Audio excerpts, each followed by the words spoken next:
Hey, it says end broadcast, so therefore we are live. Good evening, everyone. J Hood Creative here. Thanks for stopping in again for another episode of The Issue at Hand. Hey, I'm sorry we're off to a little bit of a late start, 25 minutes to be exact. I am quite flushed and embarrassed. There was a gremlin in the works tonight, but we fought through it, and now we're off to the races. So let me start by introducing our guest for the night, the great legend, the legend of the YouTube comic book community. How are you tonight, legend? Man, it's good to be here, J Hood Creative. We're here live. We got issue at hand. It's going to be awesome. You bet. And I've got my cohorts, the fantastic Mr. Cheese and Hello, Ben. everybody. How are you guys doing tonight? Doing good. Doing all right. All right. We're going to get this started by acknowledging the folks that have stopped in here at the chat. Of course, we've got the great legend hanging out. We've got Mr. Gretzky 996. Thanks for stopping in. C. Woodard. Good to see you, C. Wood. All right. I'm still catching my breath here, so let me take a little sip. All right. Legend, you've been, like I said, you've been part of the YouTube comic book community. You're a pillar, I would say. You're one of the go-to guys. It's been a long journey. So let's start there. Refresh us. How did you get your start in doing YouTube? And YouTube, my buddy Dustin, he always wanted to get me on and do commentary for our little, clan we had on the Gears of War games, our little groups and all that Call of Duty type stuff. And he always wanted to have me do some commentary as we kick butt or whatever. So that's kind of how I started. I started doing a gaming channel, and then I've also done some cooking on my show before, and some collecting comics and pop culture, and telling the legends truth. When people need some of the legends truth, they'll receive the legends truth. And if you don't know what that means, you just have to go to the channel. I've watched a few of those episodes. They're pretty good. Very thought-provoking, in the least. I like them. You've had a wide-ranging experience here on YouTube as far as the different kinds of content that you've posted. Mm-hmm. What is there any one or two things that really stand out for you in your YouTubing career so far? The two main things, I don't know. This probably just is the main thing. Is for me personally is it's not like you tend to forget what you're even like doing or talking about, because the possessions we have, like the comics, the books, things people collect, or things people that do videos about what they're passionate about, what they love. But when they look at the bigger picture to where they find out it's all about a community, and then when you meet those people in real life, and then when you see them at cons and then go get drinks or have dinner afterwards, it's just so much fun because it's more real once you get to that point. Anyway, that's what I think is the main thing. That's definitely the reason I got involved, is because I saw so much camaraderie. It was a very inviting community, and I come on here and do my thing, and I'm pretty talkative. I'm like yakety yak, but you talk to the other two guys on the screen that know me well, and I'm not like this in person so much.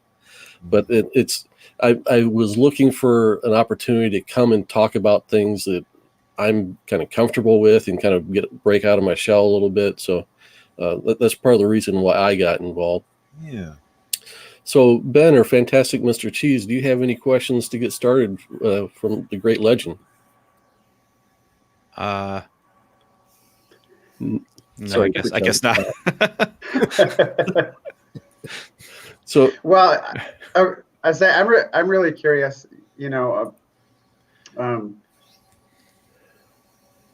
the non-expert here, so there's a lot of things that I don't know about comics. I grew up reading them a little bit, but then I kind of stepped away for the longest time, and so I'm curious, what got you into comics? And this might be a question that Jamie was going to ask eventually. But what got you into comics to begin with?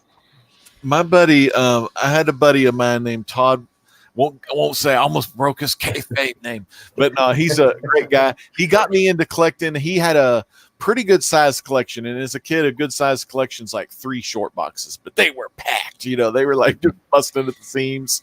He had it all. He had the Deadpool, New Mutants 98, and the first Cable, all these cool X-Men books and everything. And so he took me down to a shop 3 or 4 towns away called Lone Star Comics, and I got my first batch of books. I got a couple Fantastic Fours in there. I remember I got my Fantastic Four, 267, I think it is. Yeah, 267. Hulk, hulking thing going at it. But yeah, so I started collecting comics around junior high. I had bought 1 or 2, before that. But they were early Spider-Man. And I still have that comic my grandmother got for me at a grocery store. It's the Main Event. I think it's a Larson cover, or at least Larson on interiors, but I think it is a Larson cover.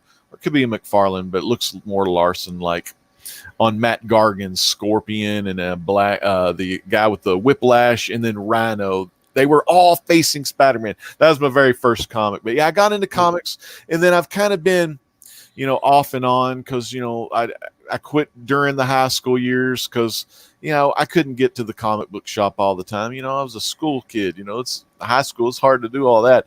And then I got back into a little bit of it in the early 2000s. And then I got back into it big time, I guess, around 2011. When the new 52 DC comics came out. So everything was like a reboot with DC. So I was like, this is a perfect jumping on point for some DC while still collecting Fantastic Four and some other favorite Marvel books. Gotcha. So you've got a pretty impressive collection. I don't know that it's impressive, size-wise as far as volume, but I've seen some of the slab books you got. Mm-hmm. What are some of the big keys or the big boy books you've got in your collection? Well, I got this one tonight. This bad boy. It's the book we read. I got one of those, and it's a really good one. It's a 6.0 blue label, and it's our first appearance of Captain Marvel Jr. So, and it's the first continued story in different titles. It continues Master Comics issue 21. Big time Fawcett book, but it really focused a lot on wartime, World War II stuff. And this did too, of course, a lot of them did, but Master Comics even a little more so. And they had this evil guy show up named Captain Nazi, and he went to bat, and he was fighting Bullet Man and Captain Marvel in the book. And man, this guy was just kicking some butt. And of course, we'll pick off when we talk about that in there. But yeah, that's a great book. I got a Fantastic Four #1. That's my favorite Marvel book. I have Whiz Comics #2, the first appearance of this guy right here. You've got Whiz Comics #2. Yeah. Wow. I was gonna bust some of them things out, but I didn't want to be like, yeah, this isn't really a show off show, but it's we want to take advantage of the opportunity while we've got it. All right, hold on real quick. This won't take long at all because the stack. I know exactly where the stack is. All right, go get it. Well, that was one of my questions. If he actually had the book we're talking about. Yeah. So while he's away, let's acknowledge the new guys in our chat. There's a familiar name. The Coach Vic 7 is in the chat. Hope you're feeling better, buddy. And Bonafide Comics is stopping in. And I'll take this time to mention that Bonafide Comics will be our next guest. He's a guy that's kind of been poking around in chats on YouTube. I'm not sure that he's produced any video content of his own at this point, but he's an Instagram comic book dealer, and he will be our next guest. And we're going to be doing this book right here. This is Nightwing #25 from the 90s. And it's a cool story with Nightwing and Robin. The two at that point, it was the kind of the two Robins teaming up for an issue. I got some good ones here, like this book here. Let me see if I can make you big. All right, see if I can figure this out. How do I make you big? There we go. So this one here, this is Whiz Comics number 2. And the reason it's called number 2 is number 1 was an ash can, and it was called, they wanted to go with Flash Comics, but they couldn't get Flash Comics because DC or National had already got the Flash Comics. And the other one that they wanted to use was Thrill Comics. So there's Thrill Comics 1. And if you see Thrill Comics 1 or Flash Comics 1, they'll have a picture of Big Red Cheese, Captain Marvel himself, on there taking some bullets. Like some guys are shooting bullets at him, and it's all black and white, and it's really cool. Back then, I think they had called him Captain Thunder, so that's probably what it says on the on the label of it. That it's Captain Thunder's first appearance. But this is the origin and first appearance of Captain Marvel right here. And Whiz Comics is one of those comics where they had 5 to 6 stories inside. So being that this is the first Whiz Comics really to have all that stuff in there, you got the Savannah, of course, the evil guy, Thaddeus Savannah, Golden Arrow, Dan Dare, Lance O'Casey, Spy Smasher, and Ibis. So all these different character first appearances showed up in this Whiz comic. So really cool book. This is one of my grails right here. You betcha. And then I've got this one here is the second one. It's Whiz number 3, but it's number 2 in the storyline. Right. And this is another Whiz Comics. That's a good one. That's from March 1940. Let me show you. Wow. And these are really nice books for being that age, you guys. To find anything better than a 4 in a Golden Age book, you're doing really well grade wise, I think. The Whiz Comics was such a popular series, and one of the characters, of course, being Captain Marvel. So it was a big time book. They knew they needed to have a solo title with this guy in it, so they did the big 64 pagers, Captain Marvel Adventures. And normally Captain Marvel, he would always have just 4 or 5 stories in one book, just doing all different kinds of stuff. So that's issue number 1 of that one. That was drawn by Jack Kirby, correct? This one, C.C. Beck. He did the cover, but didn't Kirby? Oh, yeah. Okay, Kirby did the interiors. Yeah, he did do it. He did do it. It's Art Jack Kirby right there. Yeah, buddy. Huh. Yeah, good eye. Yeah. Yeah, I believe the story goes that he and Joe Simon were moonlighting from Marvel. Of course, they were doing Captain America during the day, going to another office at night, and on lunch hours even, to do that Captain Marvel book. Mm-hmm. Dang. This one is Captain Marvel Adventures number 2. Real cool. Punching the old German Nazis. And then I've got this one. This was classic. I had to have this one. This one's just a classic. It's got the metallic lightning bolt cover on there. Oh, wow. That's number 3. I just love that freaking cover. That's so cool. And then I got these 2 bad boys. This is Captain Marvel Adventures number 18. This is first appearance of Mary Marvel there. Nice painted cover. Yeah. Yes. And this guy here, if y'all didn't know, Elvis Presley loved Captain Marvel Jr. comics. That was his favorite superhero of all time. And if you look at a lot of his 70s outfits that Elvis wore, with the cape and everything, it's modeled after Captain Marvel Jr. So he was a huge Fawcett Publications fan. That's a good book there. And also that gets first appearance for the Marvel family as well, which is an important thing because, of course, that family gets a lot bigger in the new ones. Mm-hmm. This one here we have Marvel Family number 1. And this one it's famous for not only being a number 1 issue, but it's the first appearance of Black Adam right there. Oh, wow. First appearance and only appearance in the Golden Age. He didn't show back up till the Shazam 70s series. And then, of course, this one, Captain Marvel Jr.'s first appearance, the one we're talking about tonight. You betcha. It's going to be awesome.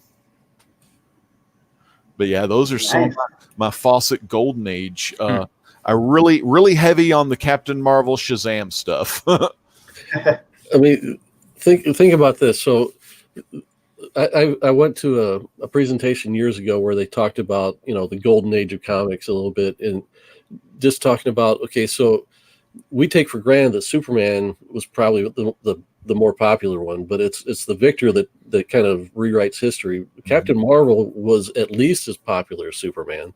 Yep. So when you see books like you've got in your collection survive in the condition they're in, we think about back then, kids were paying a dime and they'd read their book and they'd trade them or hand them off, and one book could be read by 7, 8, 9, 10 people. Mm-hmm. And to have that many people handle them, somebody loved those particular copies you got for them that lasted in that kind of condition. Mm-hmm. Some fans out there. Yeah. So without further ado, we're going to start digging into this book. And so this is the one we're going to be covering. And for those that don't know, you can go online and find free copies of all the Fawcett books because they are now in the public domain. You mean I didn't have to buy it on eBay? You did not. Like I didn't have to mortgage my house to do this episode? What? It was your option. You could have paid the price of a used car. All right. So the site we're using right now is comicbookplus.com. So we don't necessarily always go through the book page by page, but at least we've got this kind of at hand if we need it. Mm-hmm. So, Legend, let me ask you this question: How was it that you came across this book? At what stage in life were you when you started developing a love for Captain Marvel and that kind of thing? When I was a younger kid, and I was catching reruns of the Shazam show. Oh yeah. On the Saturday morning cartoons, and my dad would always, but I was more like, into the other comics. So I didn't really, think much about Shazam or whatever, just from that show. And that show, I just didn't really like that show much. But then, the more I talked to my dad, and then my dad explaining like the 1940s stuff, not the, the 70s, but the old school stuff. And he was talking to me about it, and he would tell me the stories how that the Whiz Comics was outselling Action Comics, so they took, because a lot of the kids, being that Billy Batson's just a kid, they recognized with that character more than they would say like a dude in his 30s or 40s working at the Daily Planet doing newspapers reporting and stuff, so that was a big thing. And then when the Captain Marvel had also was so popular, they wanted to have Captain Marvel Adventures, its own comic, which I believe also predates the Superman #1 type stuff. But yeah, just so crazy those times, those golden age times. But yeah, so I really got into it. I started reading reprints, and I just fell in love with the character. I even like the 70s. The 70s comics are freaking awesome. Just that show, the boy riding around in that old RV van. Yeah, creepy RV. Yeah, I remember watching that show and being like, yay, it's a guy in a suit. And then like he didn't really have any superpowers or anything like that. At least nothing that couldn't be faked. Like I couldn't fake it any better. So Mm-hmm. Yeah, that one that was just the worst ever. But the old black and white serials of Captain Marvel, my dad introduced me to those. I've got those on Blu-ray. Those are really insane, crazy. They're kind of like an Indiana Jones type movie mixed in with like a Boris Karloff mummy movie, and you just mesh the two, but it's really good. Mm-hmm. But yeah, I just love that character. And then it's hard now. It's always been hard calling him just Shazam, because that's what they want you to call him now. But man, he's, I know people like the dude that used to bang the wrist together and become Captain Marvel. And I know a lot of people love the Carol Danvers Captain Marvel, but my Captain Marvel's always Billy Batson. When he says Shazam, that's my Captain Marvel. So, like we were talking about earlier, Superman or Captain Marvel is at least as popular as Superman. And we think about I didn't have a chance to pull up any examples, but if you think about the work that C.C. Beck was doing on this compared to what we'd see out of Superman book or any other book of the era. C.C. Beck's art was it was different. It was a mix between cartoon and realism, like it struck that perfect balance. Modeled after Fred McMurray, classic My Three Sons. So, Mr. Fantastic, Mr. Cheese, what was your impression upon reading this book for the first time? Well, I liked it. It made me think of, growing up. I loved the funny pages growing up, and it kind of, the art style kind of made me think that it was simple. It was the backgrounds quite often were, just one solid color or just a couple of solid colors. I really liked it. It was kind of surprising to me is, it's like the first or second page and there's Billy, he's, talking on the radio, and then all of a sudden he hears about Captain Nazi. And in front of everybody, he says Shazam, and then he's off. And I'm like, wait, where's his secret identity? So that I'm, secret identities are so ingrained in my mind of that's, superheroes and stuff. And yeah, it seems like it was almost ignored in this case, whereas Clark Kent and Superman would be protective of it. It's like Billy, he doesn't really care, but yet no one seems to notice either. Yeah. Yeah. So it was a fun read. It was really interesting. It was one of the things that was surprising to me is, when Captain Nazi was in the water, and the grandpa and the kid came and rescued him, and he just throws Grandpa in the water, and all of a sudden Grandpa's dead. Yeah. What? There's like next to no like mourning or anything to follow.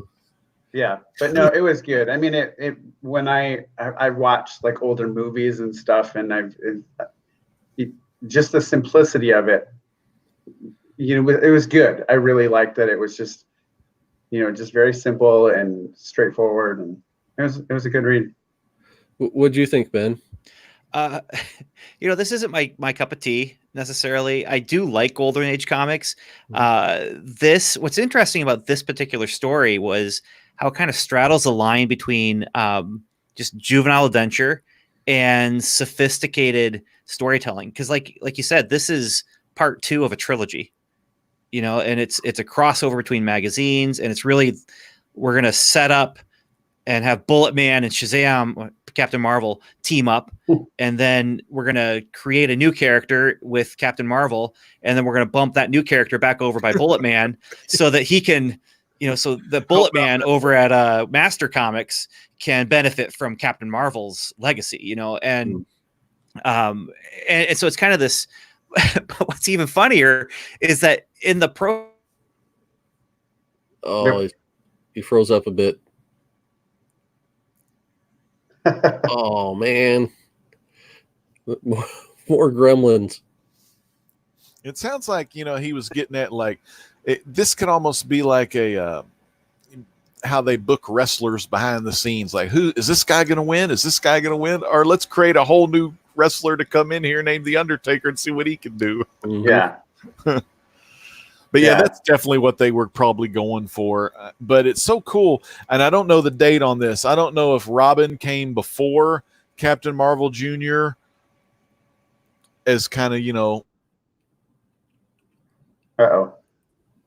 and said they just had to ship him right back off into Master Comics 22.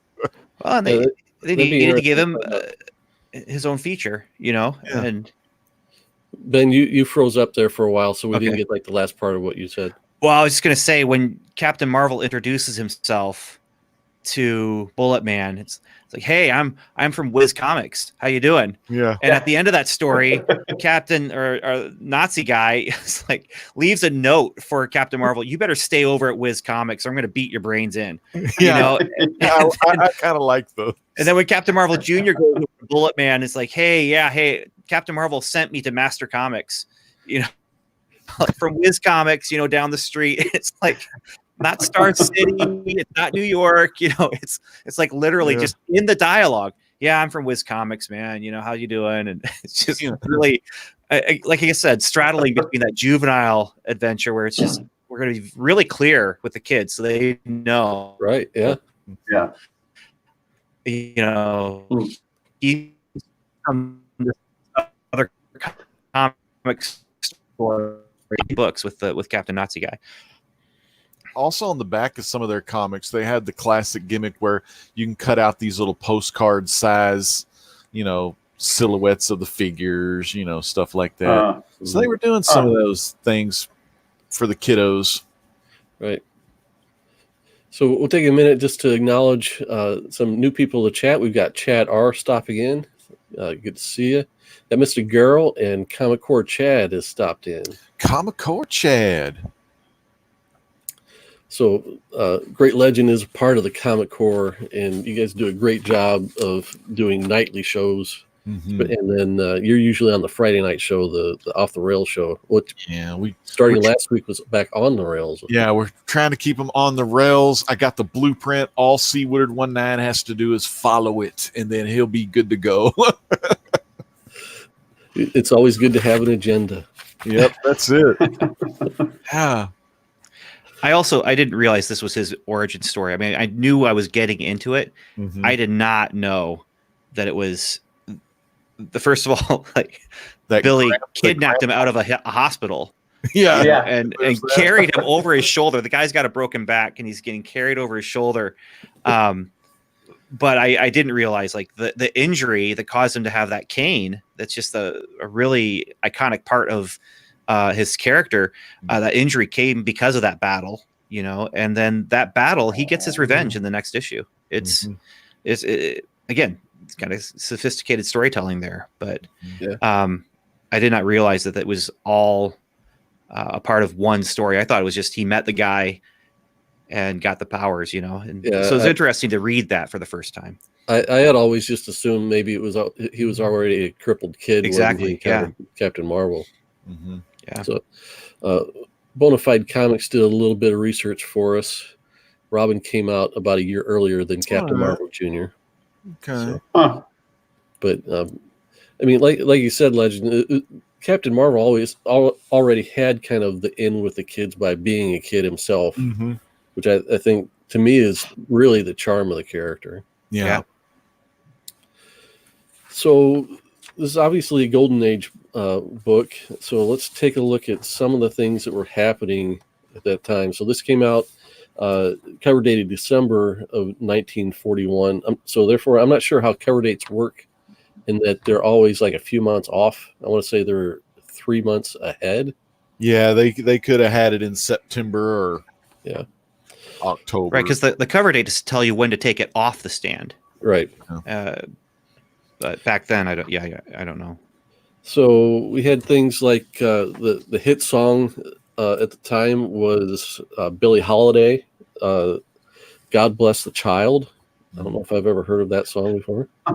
The movies to watch were The Maltese Falcon, Dumbo, Suspicion, Citizen Kane, Road to Zanzibar, The Wolf Man, Here Comes Mr. Jordan, and Buck Privates. One thing that I found was interesting was that Fantasia and Citizen Kane both came out that year and bombed at the box office. It was Dumbo that was the hit of the year. How about this? For every man who is pure in heart, says his prayers by night, may become a wolf when the wolfbane blooms and the autumn moon is bright. Yeah, buddy. Lon Chaney Jr. That's the classic, man. I love that Lon Chaney Jr. one.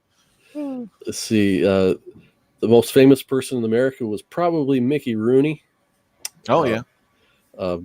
The notable books that year were Curious George and For Whom the Bell Tolls by Ernest Hemingway. A 6-pack of Pepsi cans would cost you 23 cents. A movie ticket was 25 cents. Man. Abbott Costello, Bob Hope, Bing Crosby, and Dorothy Lamour were all popular. Here was an interesting fact. Maps and other escape aids were smuggled to Allied POWs in Monopoly sets during World War II. An estimated 35,000 Allied POWs who successfully escaped, an estimated 1/3 were aided in their flight by rigged Monopoly sets. That's awesome. Wow. That's really cool. Yeah. Let's see. other big stars: Ingrid Bergman, Betty Grable, Rita Hayworth, Katharine Hepburn, Veronica Lake, Hedy Lamarr. Hedy Lamarr that year invented what would become modern Wi-Fi and Bluetooth technology. Oh wow! What? Yeah, you didn't know Hedy Lamarr. She was a very beautiful woman, but she was like one of the smartest women like ever, or something like that. She's I didn't know super that. No. fascinating. Super fascinating. Huh. Yeah. Let's see. Besides Captain Marvel Jr. being introduced, 1941 introduced Captain America. We also got Aquaman and Green Arrow that same year, and more fun comics. And let's see, the classic comics. Remember that when you didn't want to read a book, but you were assigned it, so you found the comic book. Classic Comics started that year with illustrated versions of the Three Musketeers, Ivanhoe, and the Count of Monte Cristo. That was always my favorite way to read, like stories we had to read for school. I wanted the comic book or the graphic novel version. So my daughter's Harper, named after Harper Lee, who wrote The Killing Mockingbird, and I read it for the first time in its native graphic novel form this week. Wow, that's so cool. Let's see. I almost got that for my wife for Christmas. It's her favorite book, and she's gone through a number of copies. She's read it dozens of times, and I was just like, I don't want to ruin it for her, because if the art doesn't match what's in her head, I don't want to. The art was interesting. It was like a mix between kind of almost manga and an indie kind of look. But what did Boo Radley look like? He was a tall, kind of blondish guy. They always kind of painted him in real muted tones, and he was kind of in the shadows. So it's like they purposely didn't give you a good look at him. Let's see here. Did I mention General Mills introduced Cheerios that year? It was also originally called Cheery Oats. Why that changed? You can run, but you can't hide, was said for the first time by boxer Joe Louis. Ooh. The term robotics was coined in sci-fi by Isaac Asimov. And let's see what else here. So in 1941, more than 3 million cars were manufactured in the United States, and only 139 more were made for the duration of the war, where Ford turned their car factory into a B-24 factory. Oh, yeah. It turned out a B-24 bomber every 63 minutes for 24 hours a day. Dang. Wow. It's pretty good building. Can't forget to mention the sports. World Series champion were the New York Yankees, of course. NFL champs were Chicago Bears. Stanley Cup was the Boston Bruins. The NBA was not around yet, but the NCAA basketball champions were the Wisconsin Badgers. So that kind of sets the stage for the era that this book came out in. Let's see. So let's just talk briefly more specifically about the art and story of the book. Like I said, C.C. Beck is he's a master at his craft, and of course the covers are always kind of better than what you get in the comics. But this is inside cover. So here shows our villain, like we've been talking about, Captain Nazi. I always find it interesting how C.C. Beck would either draw Captain Marvel either as the squinty-eyed look or a perfect like round dot. Mm-hmm. Oh yeah. Went to the last page. Hold on. First page. Next. I like the dots. Billy's dot eyes. Just dot eyes. Yep. Yeah. Very iconic. Pete mentioned a bit about how this looks somewhat like a newspaper strip, in that, because the early kind of printing technology, the colors were all a little bit more raw and garish. There weren't as many colors mixed, but the art itself was really clean and cartoony. Mm-hmm. Well, it also uses a lot of the more fantastical language of storytelling with comic strips where like hats are popping off of heads and lines, there's speed lines because they're all surprised. And here on the screen that you've got there right now, you got the swirly line coming out of Whitey's head there. And it is that cartoony fantasy style of thing. But then you have, in this exact page here, you've got Captain Marvel flying up into the air, and it's just this fantastic and dynamic panel where it's just he's taking flight, and it's cool. You want to be him. Yeah, absolutely. Blaster Stash It has stopped in. Good to see you. Yeah, Blaster Stash It, one of the best channels out there. So one of the things that I learned about this issue, and more specifically, so here's a face that gets really cartoony. I mean, almost like the next page has where the hats are flying off their heads because they're all surprised by thunder. Yeah, it's classic. That's so classic. Boom. And there he is changing. He's saying Shazam right in front of a radio operator there. Yep. Yeah. That's actually Whitey. He calls him Whitey. He doesn't have the white hair. Yeah. Oh, it's miscolored. Oh, look at that. So that's the one thing I wondered is if the guys that he works with know. Like he's running away and then he's by Whitey when he says Shazam. And then earlier he's by like the program manager or what he is. But so it's not totally in public, but it's close friends maybe. Yeah. So here's one thing I want to kind of point out, and this is art-wise, I always really digging into this stuff and learning something new. So we've talked about CC Beck as kind of he's like halfway between cartoony and drawing kind of realistically. So on this page, if you look, Billy is somewhat cartooned. The older gentleman in the bottom right panel are very cartoon. But if you look at Captain Nazi there, he looks somewhat more realistic with the wrinkles on his face and things like that. So what I came to find out is that C.C. Beck was not the only artist on this book, and that Captain Marvel Jr. Comics would be drawn by someone else. And you kind of start, once you know that, you kind of start to see the differences in the art style of the book. There's... Go ahead. So let's skip ahead a little bit here. Okay, so dang it, I hit the wrong button. As you're finding that page, there's a one panel where it's Captain Marvel and Captain Marvel Jr. flying, and Captain Marvel is like, he's not as well defined as Junior. And so when you say that, I was like, that makes me think, would it be two different artists? I mean, one artist drawing Captain Marvel and one drawing Junior? Yes, that's exactly what's happening. And I think the guy that's drawing Captain Marvel Jr. was also drawing Captain Nazi. So take a look at Billy here, where he's somewhat simple as far as the amount of work, the artwork that's involved, okay?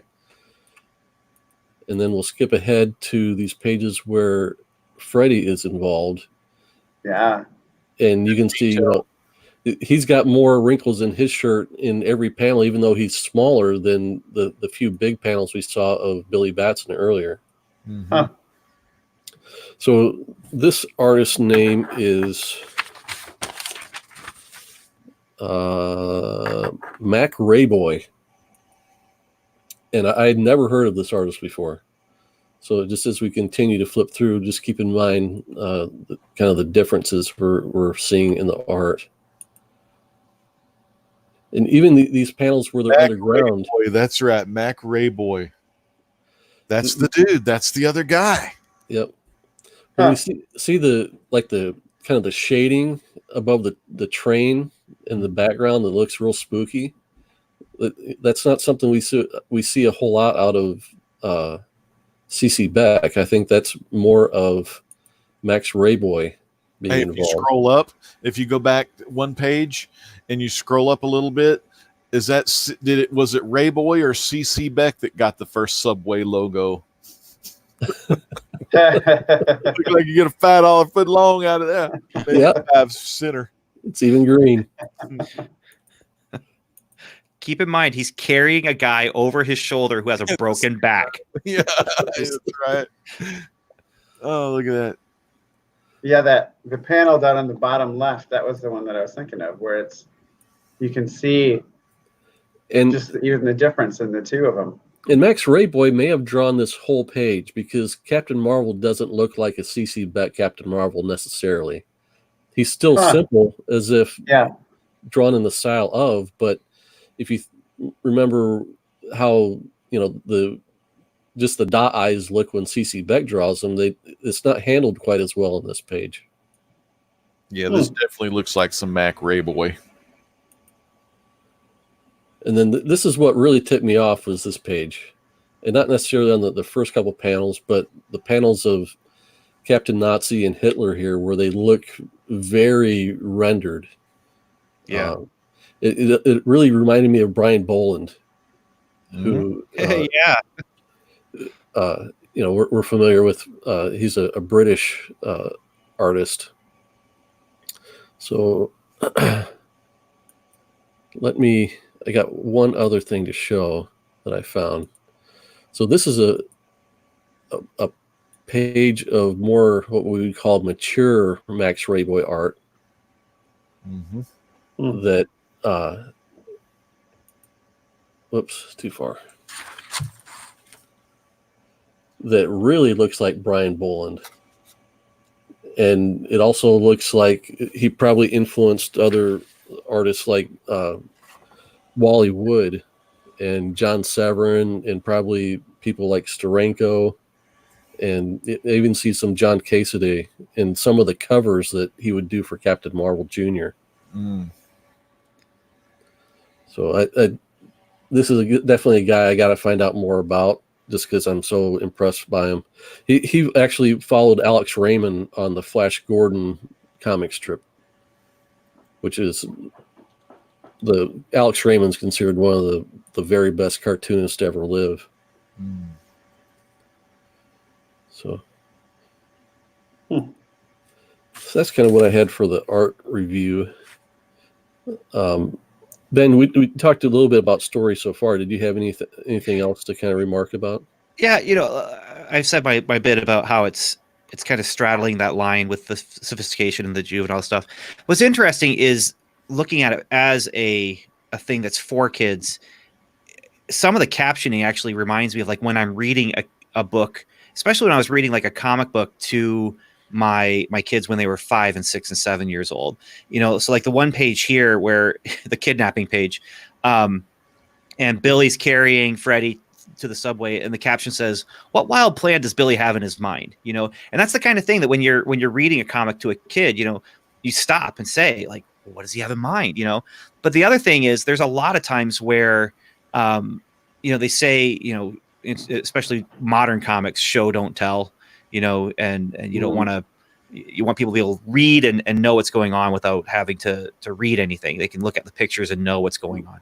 Show, don't tell. This shows and tells. Like there's a handful of panels where it's literally the thing you see them doing in the panel. The caption says, and then they walked there, as they're showing a picture of them walking there. That's a style thing. That's a golden age style thing. That's really, I mean, they're still developing the language of comics here. And, this is only just a decade and a half removed from, just comics in general coming out as something beyond just a single panel or, we're not too far into comics history with this book. And so they're still developing that language. And so the storytelling itself is it's not primitive, but it is interesting to read and to, especially, I'm not a big fan of modern comics either, to be honest, just because the storytelling there is even, it's too sparse. This is pretty dense. But yeah, I like it. This is not my go-to, but the other thing I like about it is free, and so for comic book homework, it's not bad. I mean, it's just here on my iPad and click, click, click. I can read the issue before, the issue after, get that trilogy, you know, and that was super, super interesting to me to just see that here we got Captain Nazi show up and these two fight him. Captain Nazi shows up again, causes Freddy to become Captain Marvel Jr. basically, and then gets his comeuppance in Master Comics where, you know, Captain Nazi drowned his dad. Well, spoiler, but you know, Captain Nazi gets thrown into the water by Captain Marvel Jr., you know, and it's really, it's cool. It's good. And I love this character. I mean, I love Captain Marvel. And so it was fun to kind of take a look at the history here. Yeah. That's something I was going to say and I've forgotten it. So yeah, you're talking about reading it digitally, and I generally resist reading digitally. I've tried a few times. I just haven't been able to get into it, but I know Legend, you read a lot digitally, and I know especially for people that have a lot of the bigger, more valuable books, their go-to for actually reading the comics is usually a digital form now. You don't have to keep a hard copy. And on a book like this, there's no such thing as a reader copy. There's no such thing as a reader copy for this. Now, one of the next best things to do besides digital, they have these. This is volume 4 of the Shazam archives, and they got a lot of the important stories in here. And some of them are the trilogy, the Master Comics 21, the one right there that we're reading 18 and 22. So man, it was cool reading these bad boys, you know, in hardcover, just real nice and everything. But yeah, dude, this was just so cool, man. Captain Marvel Jr. And when the kid says Captain Marvel, and then he just turns into Captain Marvel Jr. So cool, man. Maybe that's why when he did that letter, he didn't say, "Hey, I'm Captain Marvel Jr." because he would have switched back or whatever. But he says, "Hey, I'm just from Whiz Comics." Oh, the good stuff though. So is Captain Marvel Jr. still out there? I mean, again, this is showing my ignorance, is because Shazam is still out there. Yeah. Does he still have? Is there still like the Marvel family?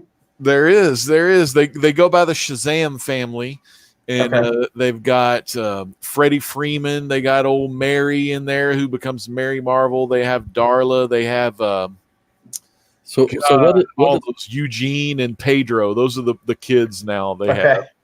So what does Freddie say to become Captain Marvel Jr.?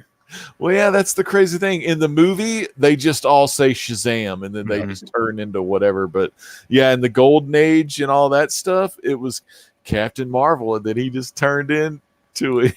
So a lot of times they would say, "What's your name, kid?" He'd just say Junior or something like that. Something like that. Huh. So it came back to me. What I wanted to mention is the fact that this story only takes up the first 16 pages of a 64-page book. Yeah. And Legend, you named off some of the other features that were in the comic, and it's, I don't know, as a kind of a, having been an aspiring comic book artist and knowing that the reason I never became a real comic book artist is because I didn't want to take on 22 pages a month, you know, as the hurdle to get over. But so I'm giving props for all the work that went into these other stories, but there's reasons they weren't as memorable. Yeah, I look at some of these stories and I just think, you know, the 40s, I could have been a comic book artist.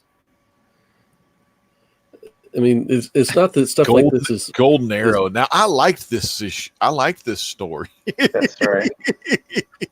It was classic. You know, part of it is just overcoming the hurdle of, man, it's old. I don't know if I'm really going to get that into it, so I don't even try. So yeah, the story might actually it might be great, but you know, I like that strong man, and he tried to switch with the trapeze artist, and then you had the hypnotized guy, and he was hypnotizing people, and it was just just circus style stuff right here. Yeah. So the you know, the 10-year-old Jamie in me is like, okay, where are all the superheroes? Yeah, a lot of reading going on here. God, you can't beat a good Western. But then I liked this Whiz Magic thing because it was all these little cool deals that Ibis does. And Ibis is one of the characters, like in the last part of the book. He's get a little story going. Oh, I gotcha. Ibis is invincible. He's kind of like a Zartan, or not a Zartan. That's a G.I. Joe guy, but Zatanna's father, like a magician guy or something. Did they used to do stuff like that in 80s comics books too? Because it was the 80s when I got into it, like the early 80s, and I feel like I remember seeing stuff like that. Mm-hmm. I think all of the decades have had it to an extent. Have they? Okay. Yeah. Yeah, well, you'd get a comic that would have maybe a backup feature so that you weren't having an artist do 22 pages every month. Mm-hmm. They're only doing 16, and another one's doing 6 pages. And then you'd also have like Marvel Comics Presents and some of these anthology books that had 4 pages of a story or 6 pages of a story, and again, allowing the artwork to have a little more time to get it done. But then you would also have the filler story. Mm-hmm. So there'd be this story in the drawer for X-Men waiting for the time when the X-Men artist is going to be a month late, and so we'll just pull out this story that's ready to go, has nothing to do with the current storyline that we've got going on, but it is a way to make sure that we still have content going, even if it's not the regular artist. Got Lance O'Casey here. Lance O'Casey, classic sailor type, it's more like adult than say Popeye the Sailor's antics. But I mean, Lance O'Casey, he could save the day and make the gals blush. It is interesting how few bright colored costumes there are in all the backup stories. Mm-hmm. Considering they're selling it based on, hey, you love Captain Marvel because he's awesome. Look at our cover. Right. You paid your 10 cents and a quarter of the book is what you're paying for. Yep. But this kind of jungle adventure stuff, I mean, you would have seen that in the serials. You would have seen that on TV. Right. In the pulps and on radio. And yeah, you're right. Even had that snake coming down out of the tree. Did anyone read the text story? I didn't. There's a 2-page text story that's basically they're trying to tell the story of Shazam. Yeah, the letters. The wizard. Yeah, and so it's about Solomon, and it's just here's a story about King Solomon, and I'm really curious. I want to read the next one because it's Hercules. Like what's that story going to be like? But the King Solomon story has the part about God asking him, "What do you want?" And he says, "Well, my people need my wisdom. Need me to be wise. I want wisdom." And then God says, "You'll have riches too. You could ask for riches, but and it's really interesting. Just that, hey, you may not know who these people that spell out the name are. So we're going to tell you who Solomon is, tell you who Hercules is." I like that, like teaching. That's like some Sunday school teaching where they give me the little quarterly thing and I'd be reading through it.